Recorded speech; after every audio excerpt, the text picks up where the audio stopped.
lips, it tasted like those. What's up, everybody? It's Law here. I'm actually here with my roommate, Casey. Hey. And we just installed a new exhaust for my car because I can't make up my mind when it comes to exhausts. And so the one we did is the Perrin 2.5 inch. Resonated. So I'm not gonna actually show you guys how we did it because there's 5 million videos online on how to install an exhaust. So you all know the process. It's literally just unbolted, bolted on. Took us maybe like what, 2 hours? About 2 hours, just on jack stands, no lift. So it was a little difficult because we had to tighten some extra stuff. The angling was a little bit weird, and we managed to do it without having to loosen the front pipe, which is good.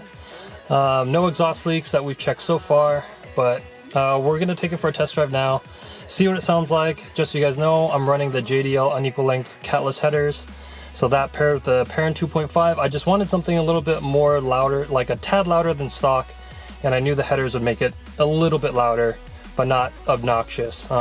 This is definitely gonna be quieter than my 3-inch nameless exhaust that I had right before. But now that I live right next to a police station, definitely want something quieter.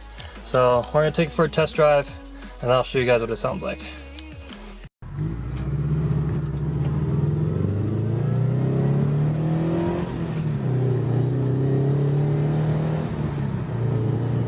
That sounds pretty good. It's definitely not that loud, but you notice it. yeah. Alright, so driving around, testing out the new Perrin 2.5 resonated, JDL unequal length headers, stock mid pipe. So far so good. Haven't really pushed it yet, but definitely noticeable. You have an aftermarket exhaust, but it's not that loud. It's maybe like, so stock is essentially silent, right? Like, it's like you're driving an electric car.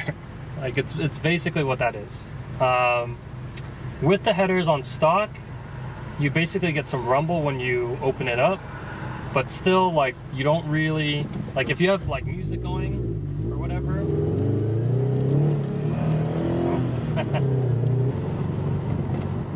Sounds pretty good. It's a little bit louder than stock. It's got that rumble because of the headers. It's definitely different than my nameless. The nameless was really aggressive. It had like that really like hard, like aggressive tone to the exhaust, and that was like a lot of fun and really good. It was loud, and loud is fun, but when you daily drive your car and you have mods on it that don't make it the most police friendly, you don't always want to attract attention. So that's why I did it on this car. I went a little bit quieter. I wanted to see how it sounded stock with the headers, and it was okay. It wasn't great. It wasn't bad, but it wasn't great either. Like, you got the rumble when you really opened it up, and it was cool, and like you really felt like you could push the car because it was, kind of silent and whatever. I wanted a little bit more volume, so I traded my wing, as you guys saw, for the Perrin, and I like it so far.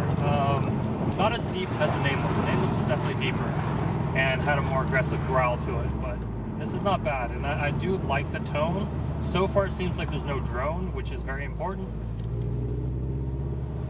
Maybe just a little bit of drone. Alright, let's see if I can open her up on mission. Hopefully there are no cops around.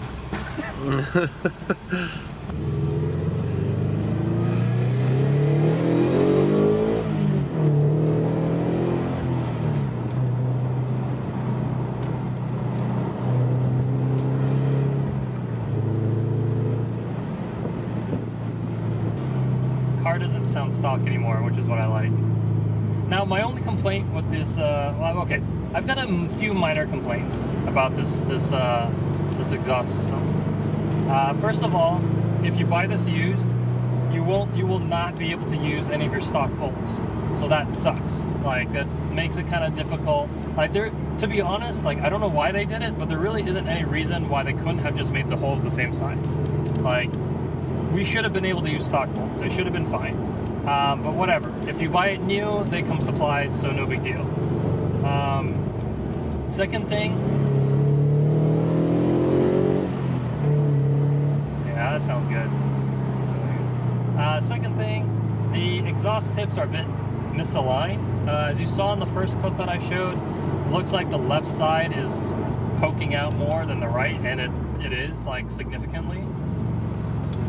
And we tried fixing it. I mean, honestly, like, there's not really much I could have done. So I might bring it to Neil's at a later date and have him, you know, try to finagle it. But for now, what my main goal was to get the exhaust on and make sure I didn't have any exhaust leaks. So that was good. Second, also, if you do buy this exhaust used, you're gonna need to get a new gasket specific from Perrin. Luckily, they sell it on their website, and it's like a carbon fiber gasket, and it's supposed to be better or something. I don't know. But yeah, other than that, I like the exhaust. It's good. It sounds really good when you go wide open throttle. It's loud, but definitely quieter than my old Nameless, if you guys remember. So I would say if you're looking for an exhaust that doesn't attract too much attention, doesn't basically scream, hey, come look at me, I'm catless, and you know, you want to run maybe like, you know, catless front pipe or catless headers, and you know, that might actually even be something I can consider. This is probably a very, very good, it's a very good exhaust system to go with. If you want a little bit louder, I recommend the Perrin unresonated. That way you get a little bit of, a little bit more volume. And Perrin does make it in the 2.5 or the 3-inch. So 3-inch obviously will give you a little bit more tone. Why did I go with the 2.5? Well, the 2.5 I went with because I am planning on a turbo build at the end of this year. Or later, depending on my finances. And to be honest, the 3-inch, you get a lot of boost creep with it. It's just safer to go with a 2.5. You're not going to get that boost creep. I personally like the way 2.5s feel on the butt dyno. Like, there's no science behind it, but hey, that's just what it feels like to me.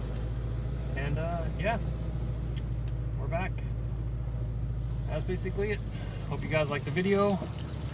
I will see you guys next time.